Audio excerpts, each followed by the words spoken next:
10টা বছৰৰ নিৰলস প্ৰচেষ্টা আৰু যোৱা 10টা বছৰৰ অবিৰত সংগ্ৰামে আমাৰ জাতিটোক শক্তিশালী কৰিছে। এইবাৰৰ বিধানসভাত আমি তিৱাৰী কমিশনৰ ৰিপৰ্ট আমি প্ৰস্তুত কৰিছিলোঁ, মেহতা কমিশনৰ ৰিপৰ্ট আমি প্ৰস্তুত কৰিছিলোঁ। এই ৰিপৰ্টবিলাকৰ পাতে পাতে লিখা আছে কেনেকৈ অসমীয়া জাতিৰ ওপৰত নিৰ্মম অত্যাচাৰ কৰা হৈছিলে, কেনেকৈ ধলপুৰৰ দৰে স্থানত আমাৰ মাটি কাঢ়ি লৈ আমাৰ যুৱক যুৱতীৰ তেজেৰে অসমীয়া আৰু অসমৰ মাটিক ৰাঙলি কৰা হৈছিলে। আজি আমাৰ চাৰিওফালে এটা পৰিৱেশ নিৰ্মাণ কৰা হৈছিল। অসমৰ বন সম্পদ, অসমৰ বনভূমিসমূহ এটা এটাকৈ লুণ্ঠন কৰা হৈছিল আৰু এটা সময় আহিছিল যিটো সময়ত অসমীয়া যুৱতীকো তেওঁলোকে হাতত ধৰি লৈ কৰবালৈকে লৈ যাবলৈ তেওঁলোকে কতো সাহসৰ অভাৱ অনুভৱ কৰা নাছিল। আমাৰ ওপৰত বিভিন্ন প্ৰকাৰে আমাৰ ওপৰত তেখেতসকলে শক্তিশালী হ'বলৈ চেষ্টা কৰিছিল। অচিনাকি মানুহসমূহে আমাৰ বৰঘৰলৈ সোমাইছিল, আমাৰ নামঘৰ সত্ৰ আমাৰ মাটিবোৰ দখল কৰিছিল। এই অচিনাকি মানুহবোৰে এদিন কাজিৰঙাৰ মাজলৈও সোমাইছিল, কাজিৰঙাৰ গড়বিলাকক এটা এটাকৈ হত্যা কৰি আমাৰ জাতিটোৰ গৌৰৱক মাটিৰ লগত মিহলাই দিয়াৰ ষড়যন্ত্ৰ কৰিছিল। গোৱালপাৰা, ধুবুৰী এই জিলাবিলাকত লাহে লাহে অসমীয়া জাতিৰ স্বাভিমান আৰু অসমীয়া জাতিৰ গৌৰৱক তেওঁলোকে মাটিত মিহলি কৰি আমাৰ মাটি, আমাৰ সংস্কৃতিক তেওঁলোকে ভৰিৰে আঘাত দিবলৈ প্ৰচেষ্টা কৰিছিল।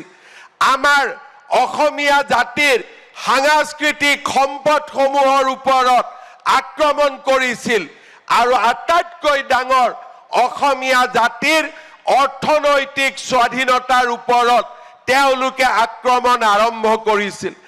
এনেকুৱা এটা দিন আহিছিলে যে আমি কাম নকৰো, আমি কাম নকৰিলে অসমীয়াই কেনেকে খাব আমি চাই লওঁ, তেনেকেও অসমীয়া জাতিক তেওঁলোকে প্ৰত্যাহ্বান জনাইছিল।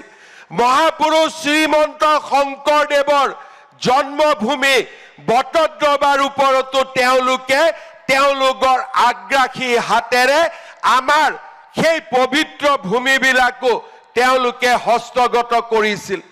আমাৰ জাতিটোৰ মাজত হতাশা আহি পৰিছিল আৰু এটা সময় আহিছিল যে আমাৰ জাতিটোৰ এচাম মুধা ফুটা লোকে আত্মসমৰ্পণ কৰিছিল। সাম্প্ৰদায়িক সম্প্ৰীতিৰ নামত অসমৰ জাতি মাটি ভেটিক লুণ্ঠন কৰাৰ ষড়যন্ত্ৰ কৰিছিল আৰু আমি দুৰ্বল হৈ আমি কাৰোবাৰ ওচৰত লাহে লাহে আমি আত্মসমৰ্পণ কৰাৰ বাবে আমাক প্ৰস্তুত কৰোৱা হৈছিল, আৰম্ভণি কৰা হৈছিল। আমাৰ জাতিটোৰ জীৱনলৈ এক নতুন কলা অন্ধকাৰ নামি আহিছিল।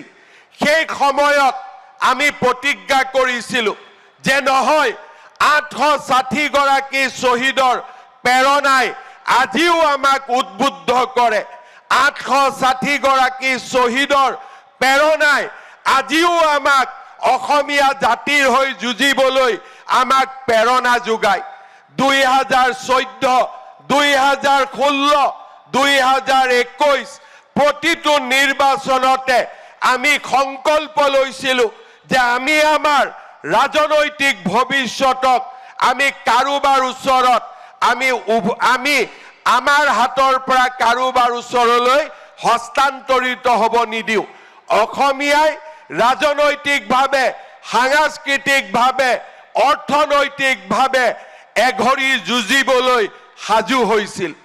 আজি 10 বছৰ পিছত আমি ক'ব পাৰোঁ, সাহসেৰে ক'ব পাৰোঁ যে এতিয়া অসমীয়া জাতিৰ লগত যদি কোনোবাই যুঁজিবলৈ সাহস কৰে তেওঁক উপযুক্ত শিক্ষা দিবলৈ আজি আমি প্ৰস্তুত আৰু আজি আমি প্ৰয়োজন হলে এঘৰি যুঁজিবলৈও আমি সাজু আছো চাওঁতে চাওঁতে কাজিৰঙাৰ গড় হত্যাবোৰ বন হল চাওঁতে চাওঁতে অসমৰ বন সম্পদসমূহক লুণ্ঠন কৰা মাটি লুণ্ঠন কৰা সকলৰ পৰা আমি মাটিবোৰ কাঢ়ি আনিবলৈ আৰম্ভ কৰিলো চাওঁতে চাওঁতে বটদ্ৰৱাৰ ওচৰে পাজৰে যিসকলে সোমাবলৈ সাহস কৰিছিল তেওঁলোকক আমি উভতাই দিলো আৰু আজি অসমত যদি কোনোবাই অনুপ্ৰৱেশ কৰিবলৈ চেষ্টা কৰে ৰাতিপুৱা আহিলে